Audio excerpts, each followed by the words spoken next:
Well, hello, Mario Rigby. How are Hello, how's it going?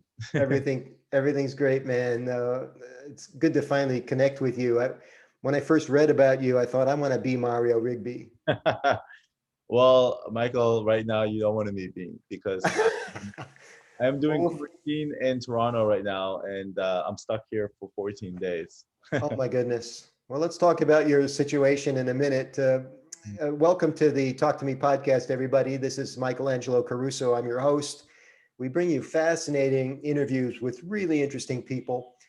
You can listen to the audio version on the Talk to Me podcast, which is on all the major platforms, iTunes, Podbean, etc. And if you're listening to this interview, you can watch all of the video versions on the Angelo Caruso YouTube channel. I first read about Mario Rigby in a magazine. It might have been Rotary magazine. And I was just so enchanted with this man of the world. He's got a life of adventure.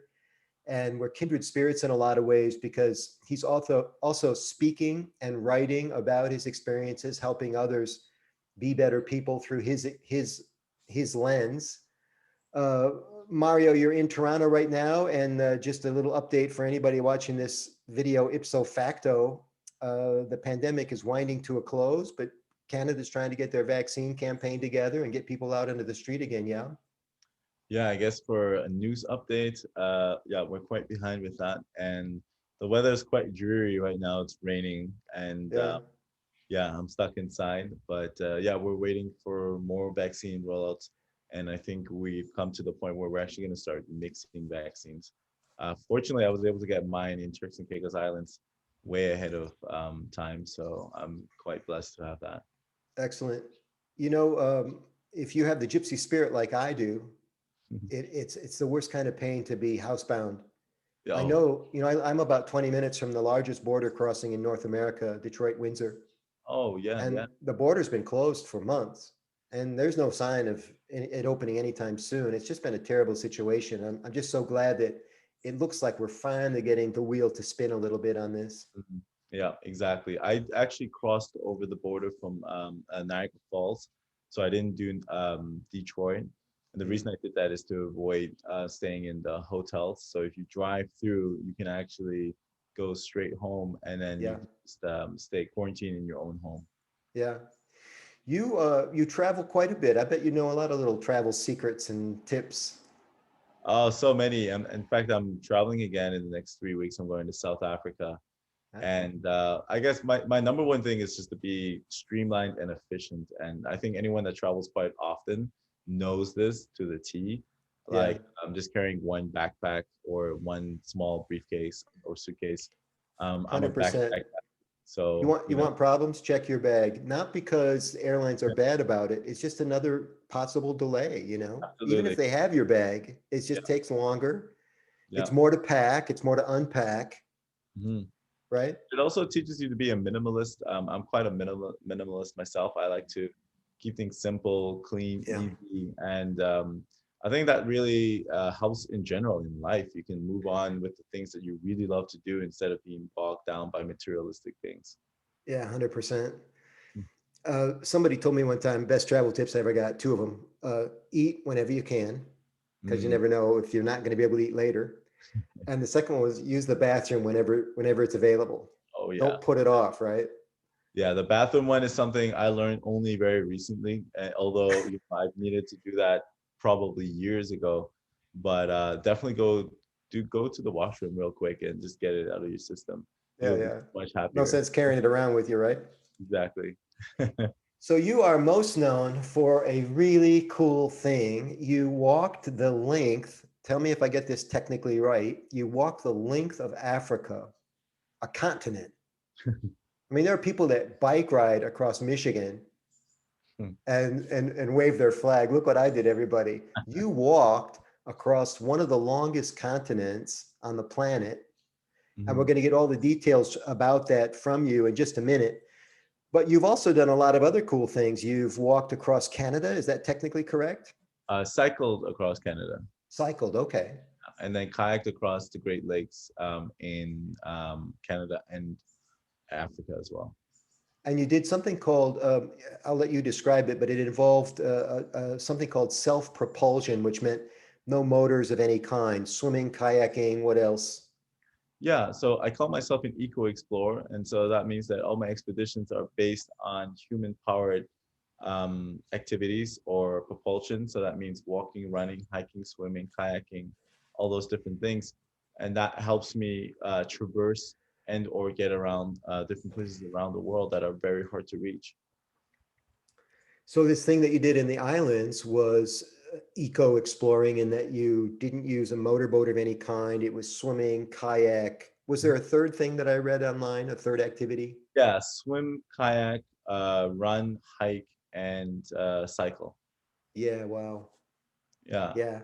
That's and great, that man. that was a lot We're, of. It also keeps me in shape, so that's it's a good way to stay healthy. we're going to talk about that. I want to know how you work out. I want to know all kinds of stuff about your regime because that's the only way I can get to be you. I got to know everything. Well, the Tell workout. me about your background. You're a former professional athlete in specializing in track and field. We were kind of chatting before I pressed record today that professional means you get paid, but you got paid in an interesting way as an athlete.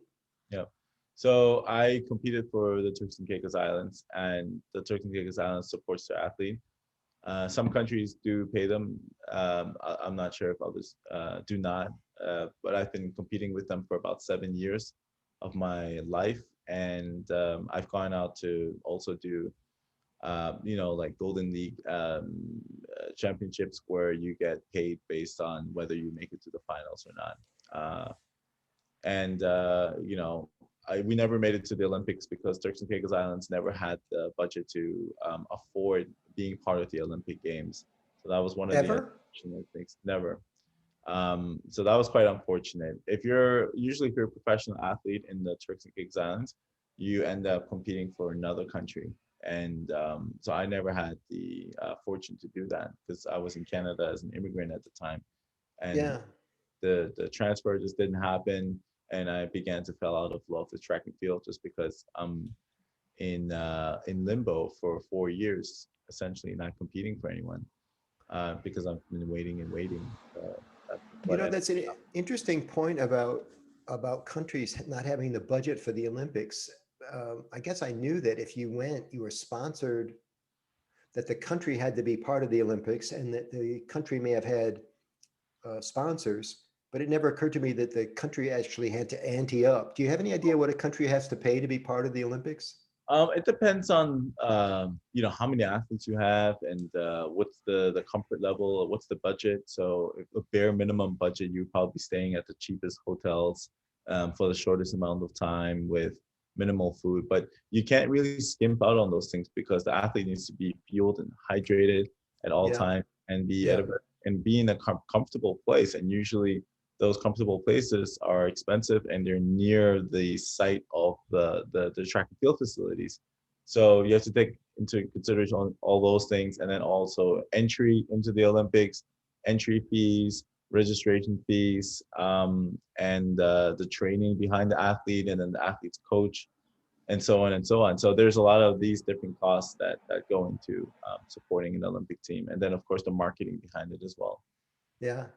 You know, a lot of people watching this video and listening to the audio version they're building their own brands and they're trying to figure out how to get paid. You got paid, and a lot of professional athletes get paid in interesting ways now. If you play Major League Baseball and you're on the roster for the Detroit Tigers, you probably get a paycheck from the Mhm. Detroit Tigers. But if you're a professional track and field athlete, you're Mhm. maybe getting paid by sponsors in some kind of way. I guess that's how it worked for you. Yeah, so you get endorsements and whatnot. I unfortunately did not get endorsement sponsorships, just because, again, my country's not really on the map. And there was one time I hit top 20 in the 400 meters in the world one time, but it wasn't enough to garner those big Nike sponsorship deals. Come on, Very, man. very You're a movie star waiting to happen. well, so few athletes actually make it to that point. So I was just grateful to be a part of it and to appreciate the sport. for what it was, and yeah, so I'm quite grateful for that. But now I'm getting paid for all the athletic endeavors that I'm doing, so Good for it you. panned out. It panned out. Good for you. Mm. Well, tell us about this magnificent walk across Africa. I know that I think you started down at the bottom in Cape Town. By the way, I've been to the continent. Okay. Uh, I've been to South Africa where you started in Cape Town, and Yeah. I've been to Cairo, Oh. which is where you finished. A lot of people forget that Africa as a continent, I guess they don't forget, but they just are unaware of all the things happening. It's an amazing place. Oh yeah. And the countries there, they're so different and separate. You got the equatorial Mm. countries, which you're going to tell us about, because I think that was the halfway point for you, Yeah. maybe. Yeah. Yeah. South Africa is like a traveler's paradise, world-class tourist destination. Yeah. And then up at the top, you've got Egypt and Cairo. I happen to be there for the Great Pyramids. I suppose a lot of people visit for the same reason. Yeah. But Cairo is a world apart from South Africa. Did Mm. you experience the same thing when you did the trip? Did you enjoy taking in all those cultures? Was it a challenge for you? Did it make the trip more interesting? Yeah, absolutely. And Michael, you definitely hit the spot on describing, your experience is very much my experience as well. How, South Africa has like world-class leading tourist destinations. They really take care of their coastal regions as well as their parks. Mhm. We call it the Euro Africa. So it's where if you were starting off with Africa, which I don't want to say this to demean any other countries in Africa, but it's quite similar to Western culture, so it's easier to transition in that sense. Yeah. And now I went through 9 countries, and I started in Cape Town, South Africa. It took me about 2.5 years, over a span of 12,000 kilometers to complete the expedition. And This is on and off. You would do a piece of it and then take a break. No, I walked straight solo for 2.5 years. You know, I interviewed a guy, Herb Klotz, for the podcast, who at the time had hiked 95% of the Appalachian Trail. Are you familiar with it? Yeah, absolutely. Yeah, I would love And to do it. you know, Herb's an older guy, and I was so interested in how he did it, because he did it piecemeal over a number of years. You know, he'd hike, I don't know, 100 miles and then take a break, long weekends, essentially, whatever. When his Yeah. wife died, he finished up, by the way, and completed, I'm proud to Huh. report, he's now hiked all of the Appalachian Oh. Trail. But here's a guy who did it in pieces, the Appalachian Trail, Hmm. and you hiked all of Africa in one One, long walk. yeah, one go. Yeah. Yeah. Wow. That's 2 birthdays for you keeping It, score at it home. was it was 2 birthdays actually. I celebrated my first birthday in South Africa, and then How old were you at that time? I turned 30 when I landed in Cape Town. Okay. And so it was November 23rd, I flew out, and November 24th when I landed, and that's my birthday, November 24th. So Was the trip on schedule? it was the whole thing. It was a little bit longer than there were a couple of times where I slowed down, like in Tanzania, and I slowed down in Sudan as well because I had Malawi slowed me down because I had malaria, but that caught um, um, that got me over to Tanzania. So I actually ended up suffering from malaria in Tanzania, which set me back about a month. And in Sudan, I ended up getting bit by these wild dogs. So they had to put rabies shots in me, and I couldn't travel at that point. So and it takes about a month to get all the shots in your stomach. So What was worse, the rabies, getting bit by wild dogs, or the malaria? well, the whole wild dogs thing felt like an invasion. It was like, oh man, like I can't believe those dogs did that to me. What did I? So what happened? You're running through down a street, and a bunch of dogs took interest in you? Yeah, I was walking through this town in Ethiopia just before I crossed the border into Sudan, and it just happened to be these wild, crazy dogs, and they just came after me like I was just walking. But I think How many dogs were there? 2 of them, and they got me right in the knee, and so essentially my knee opened up, and I didn't treat it until the third day because I wanted to just make it across. I was really like tired of Not a walking. good injury for somebody trying to walk across a continent. Yeah, it was. How did you fight the dogs off? How did it end? Well, I ended up just picking up some rocks and pretending to like shoo them away, and eventually they got away. They ran away, but it was just, it was just really like ridiculous. Like it happened out of nowhere, and I was not expecting it. Did And you get help? Did people come to you?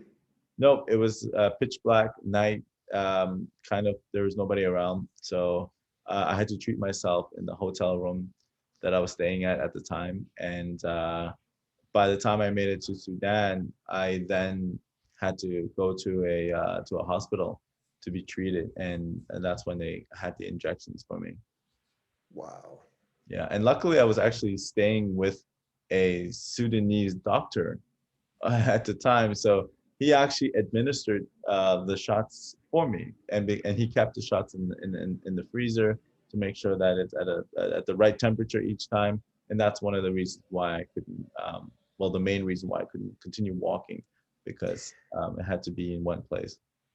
People get malaria by getting bit by mosquitoes. I don't suppose the mosquito story is nearly as interesting.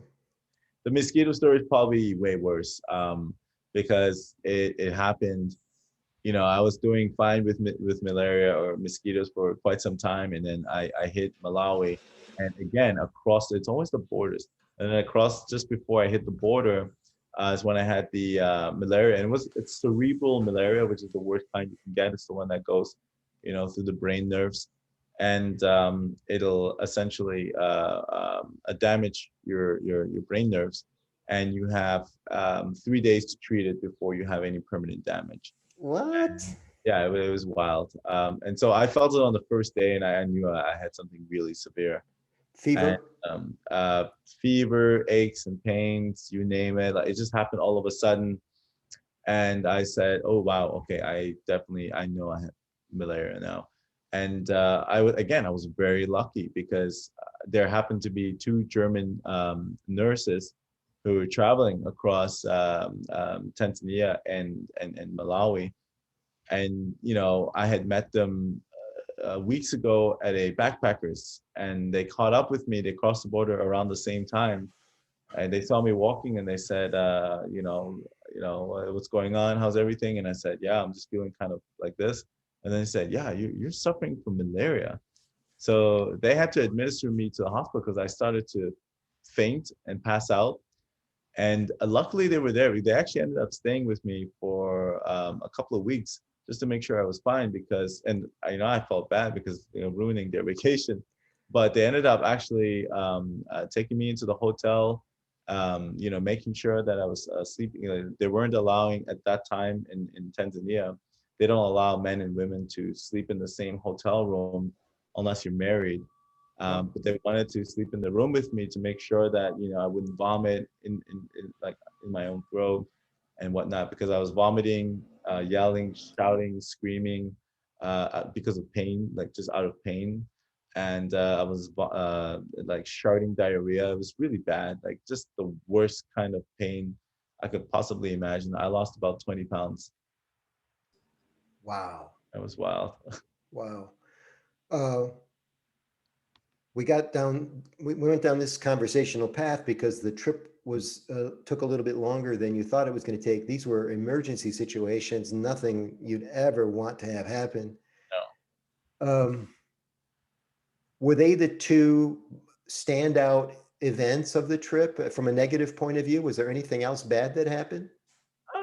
I would say that in terms of harm on my body, those are probably the two standout situations.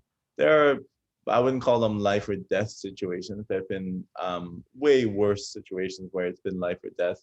Um, but of course, because it's life or death, it's either you completely live or you completely die. So it's a little bit different because these situations are like in the middle. Like if I didn't get treated by the dog, I could suffer quite severely. Or if I didn't get treated by the malaria, I could have suffered quite severely. So Yeah. those to me are like halfway points. But then there are the points where it's just like, wow, if I had gone just a hairline further, that would have been the end of me.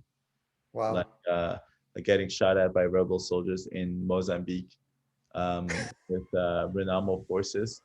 They opened up fire because apparently so there's this border crossing called the Save River, and if you go across this border, you're first of all not even allowed to be there. So I don't know what I was doing there. I didn't even listen to the local people who said don't go across the border. I have it on tape when the guy said don't cross the border, which I think we're going to use for some awesome footage for TV.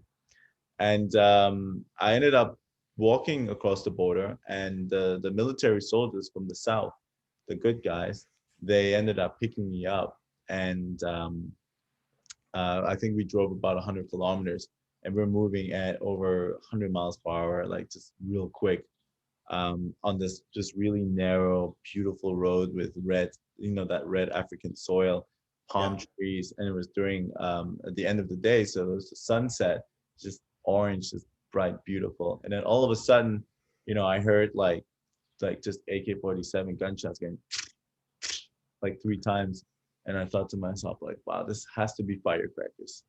Please let those be firecrackers. And of course, we were being shot at. And so the truck stops. There are 8 soldiers in this truck, 6 in the back, 2 in the front. And they started opening up fire on there were guys in the bush. The Renamo rebel soldiers were in the bush.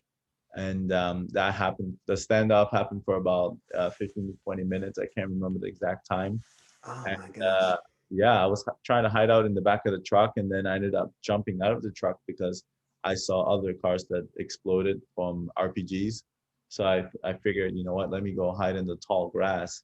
And I actually ended up taping the whole event. So you can find that on YouTube.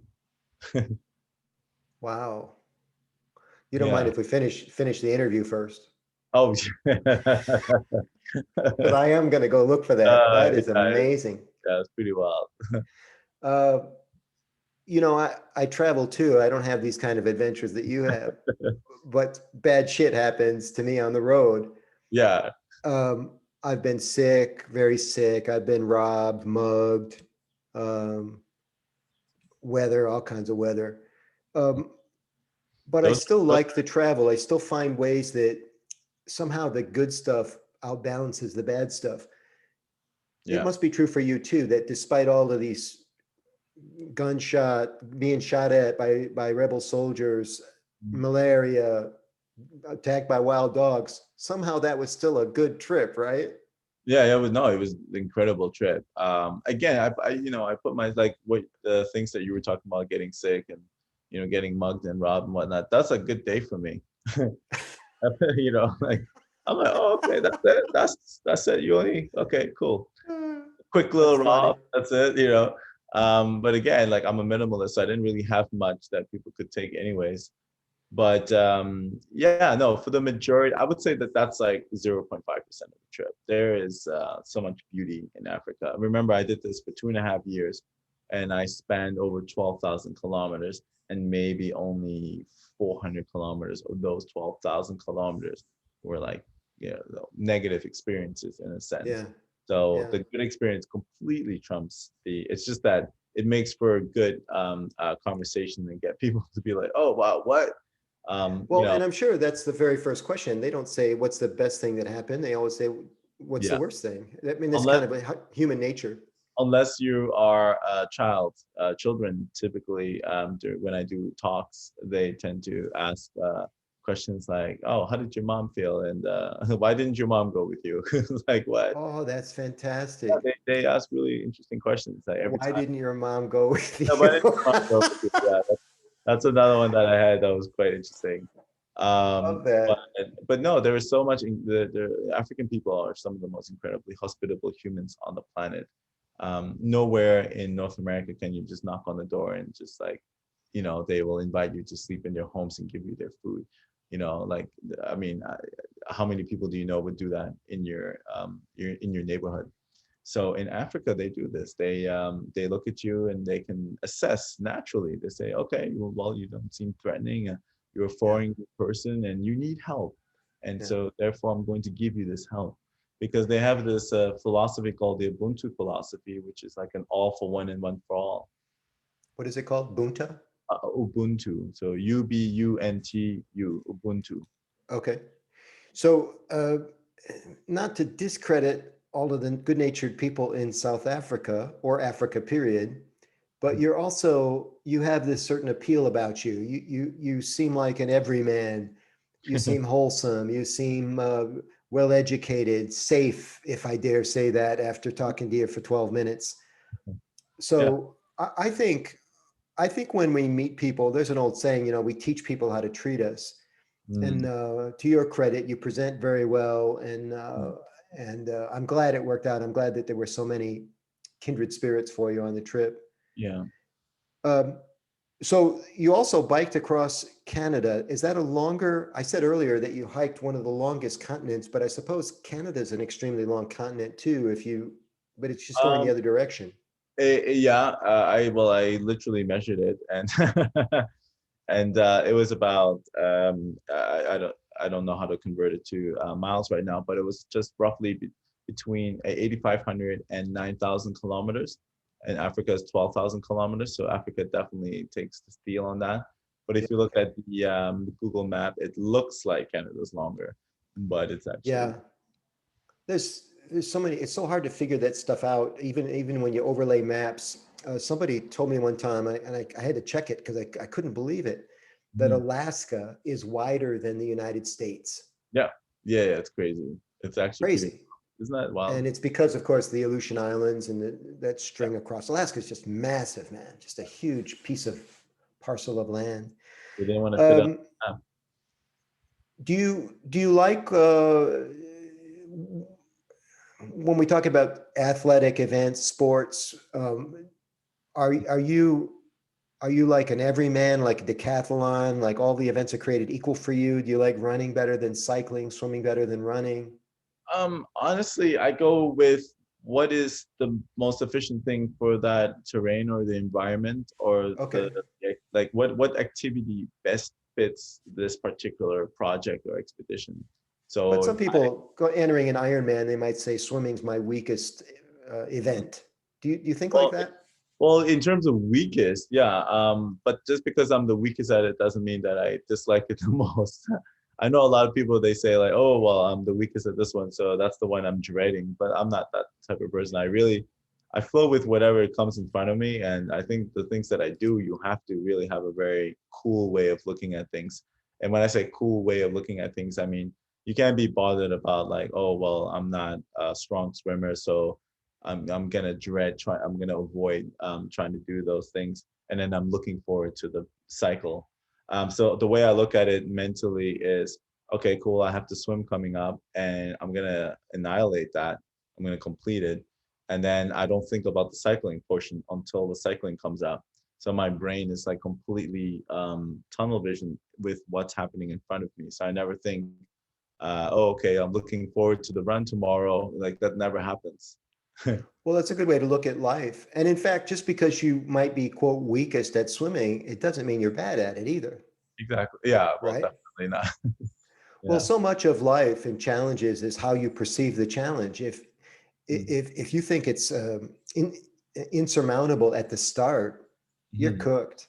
Yeah. Oh, yeah. Absolutely. I mean, 100%. certainly your time will be affected, Yeah. Yeah. and Definitely. completion now is in jeopardy because you're inside your own head. Mhm.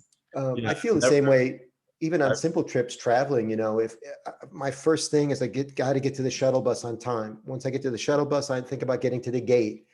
Once I get to the gate, we got to land. I got to get to my hotel. It's always the very next step. So I feel you on that. I'm not an Uber athlete or anything, but Mhm. this idea of staging out accomplishments is crucial. It is very crucial, and of course, and we spent months working on the expedition of the project, and so I know that what's next is I'm confident in the plan that I have done in the past that leads me to the present. And you can only be confident if you do your due diligence. You mentioned that you did some videography of the trip, probably took some pictures of all your trips, Mhm. and you mentioned a potential TV show or some sort of a video movie, maybe. Yeah. Um, do you have anything in the works? Anything you can talk about? There have been actually a ton of production companies reaching out to me about being a host for a TV adventure show, whether they have already thought about one or they just kind of reached out to me saying, we want you to go out there and actually host a TV show, which I thought, why are they coming up to me? Because I've never done TV before. But they've seen my Corona campaign, Corona beer campaign, where I spoke about my experiences as well. And then of course there's the short film coming out about the Caicos, sorry, not the well, the Turks and Caicos challenge. The Caicos challenge is coming out as well. The trailer should actually be out this month, and then the full feature film, which will be premiering at the Turks and Caicos Film Festival, will be coming out in November. So that's something I'm really looking forward to. It'll be like my first featured film. So happy about that, and of course the Crossing Africa film will eventually come out as well. That's in the works. I have somebody behind that at the moment, so we're working on the interview process of it. Fantastic, man. Good luck. Thank you, appreciate that. Um, what do you do for fitness, Mario? How do you stay fit during the day? Like, in the next few hours, I'm actually gonna Zoom call my close friend, and we're gonna exercise together in the little condo that I have here in Toronto. And I don't lift weights or that much unless it's like a balance thing or mixing it with functional training. So I do a lot of functional training, whole body, holistic training, calisthenics, things like that. And the reason I do that is because I want my body and my joints to be ready for very high impact scenarios. So if I'm falling, I don't want to worry that my knee is gonna give out, or if I'm gonna fall forward, I want to know that I can be able to push myself from a fall in a push-up position. So there's all these different things that I kind of prepare myself for physically, just to keep the longevity of my expeditions going and to keep them human powered. That's great. Let's take a quick brief intermission and hear from our sponsor. Today, the sponsor is the Friday 5 newsletter, everybody. I actually don't call it a newsletter anymore. I just call it the Friday 5. And the reason is that when I send it out on Friday, I want you to get this piece of mail that you look forward to. It's got no bad news. It's just good vibrations, movie reviews, books that I'm reading, interesting quotations, always upbeat, always inspirational. And if you want to subscribe to it, just go to michaelangelocaruso.com/Friday-5. Friday is all lowercase. We'll get you your favorite piece of email that you receive all week.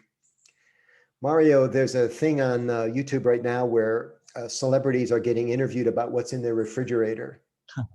Mario Rigby, what's in your refrigerator? Woo, boy, that's a thing right now with celebrities. Boy, well, they probably have a higher budget than I do. But I always keep like the coconut water. Coconut water is huge for me. I just like that as a hydration. Definitely water. I like to make just small sandwiches that I can quickly make. So when I get hungry, I don't feel forced to order food or eat something unhealthy. So I just literally just keep everything that's in my fridge is as healthy as as I can have anything except for the ice cream in my freezer. But Ice that's an cream. exception that happens some evenings on the weekends. Yeah. But I generally just keep healthy food because when I'm in my other home in Turks and Caicos, I always eat fresh, like fresh fish. I just came out of the ocean and it just tastes so good. Yeah. And then coming to Canada, it's very hard to find fresh food, or it's so expensive. So I just kind of like get food from the market, like salami, like high quality salami, and I put it together so that I have everything that I eat is like right here, fresh, healthy, and good to go and quick. Do you count anything? Do you count fat grams, calories, No, I protein grams? No, I never really count those things. I know that when I'm doing expeditions, my body's best if my abs aren't really showing. If my abs are showing, then I know that my body fat is too low because you're traversing long for a long period of times, and you require fat reserve Yeah, because that's the first thing that's going to go away is your body's going to require fat. And if you don't have that, then it's going straight into muscle, and that's where spasms and that's where you could essentially just end your expedition right there. that's probably one of the biggest misconceptions about diet from the layperson, that fat is bad, you should eat less fat. Fat is fantastic for you. I saw an article one time that listed the 10 benefits of fat. It blew Mhm. the top of my head off because, I mean, fat's good for everything from greasing the digestive tract Yeah, to helping establish fat stores so that you don't have to eat as often, exactly. like you were suggesting earlier. Mhm. But I And think it's people just are basically ignorant. yeah, people are yeah, I guess they can get like that. But it's just really eating healthy foods, fresh. Yeah, I just say don't even use the word healthy. Just have fresh food yeah, and eat that. And you know you can eat as many fresh fish as you want, and guess what? You probably won't get as fat, yeah, but yeah, you'll gain just the right amount of fat to keep you healthy. yeah. What's next for you, man? Do you have, has COVID prevented making plans? I know that I've had to plan and cancel so much stuff. I actually got gun shy about scheduling anything.